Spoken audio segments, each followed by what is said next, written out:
আমি অ্যাপ্রিসিয়েট করি যে মন্দির যখন ভাঙা হচ্ছিল মাদ্রাসার ছাত্ররা যেভাবে আসলে পাহারা দিয়েছে অ্যাপ্রিসিয়েট করি, কিন্তু স্বাধীন বাংলাদেশে কেন পাহারা দিতে হবে? এইটাই হচ্ছে যে এই যে সাংস্কৃতিক যে আগ্রাসন, তার উপরে যে আগ্রাসনটা এবং এই যে রাহুলদার বাসা যে ভাঙা হলো, এটার আমি তীব্র প্রতিবাদ জানাই। কারণ বাংলাদেশে আসলে এই ছাত্র আন্দোলনের মধ্যে দিয়ে যে নতুন বাংলাদেশটা পাওয়া গেল, এই নতুন বাংলাদেশে কিন্তু আসলে এটা সাংস্কৃতিক আন্দোলনের একটা বড় ভূমিকা এখানে আমি মনে করি, এবং সেখানে কোনো সংস্কৃতির উপরে কোনো হামলা আগ্রাসন কোনো কিছু আসলে মেনে নেওয়া যায় না। এবং আমি মনে করি এই বাংলাদেশ সবার, এই মূল দাবিটাই আসলে একটা, সবার বাংলাদেশ হবে, নতুন বাংলাদেশ। বাংলাদেশ কেন, সারা পৃথিবীতে একই নিয়ম।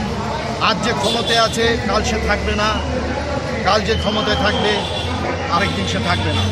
ক্ষমতার পালাবদল হবে।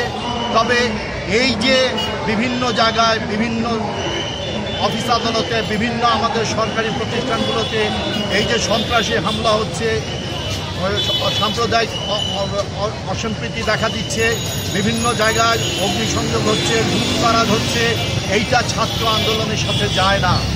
এই যায় ছাত্র আন্দোলনের উপর যাতে না বর্তায়, সে ব্যাপারে আমাদের সবাইকে সচেতন থাকতে হবে। মনে রাখতে হবে আজ ক্ষমতা আছে, কাল নাও থাকতে পারে, ক্ষমতার পালাবদল হবে। তবে আমরা সংস্কার চাই, এই সংস্কার যেন সুন্দর সম্প্রীতিমূলক হোক এবং এই সংস্কার যেন আমাদের দেশের প্রতিটি জনগণের সাথে থাকে। শহীদদেরকে তাদের কারণেই আজকে এইভাবে যারা আমরা বলছি যে আমরা আজকে স্বাধীন, কিন্তু সেই সাথে তাদেরকেও স্মরণ করতে চাই, ৭১-এর শহীদদেরকেও স্মরণ করতে চাই, ৫২-এর শহীদদেরকেও স্মরণ করতে চাই, ২৪-এর শহীদদেরকেও স্মরণ করতে চাই। অগ্রজদেরকে ভুলে গিয়ে আসলে তো সামনে এগোনো যাবে না। আর এই সময়ে যে ছাত্র জনতাকে আমি আসলেই স্যালুট করতে চাই। ১৮তে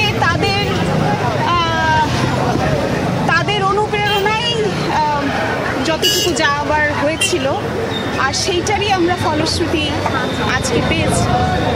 কিন্তু আসলে যখন আপনি একটা জিনিস অর্জন করেন, সেটাকে ধরে রাখাটাই হচ্ছে আরও সংবেদনশীলতার কাজ, আরও বিচার বুদ্ধির কাজ।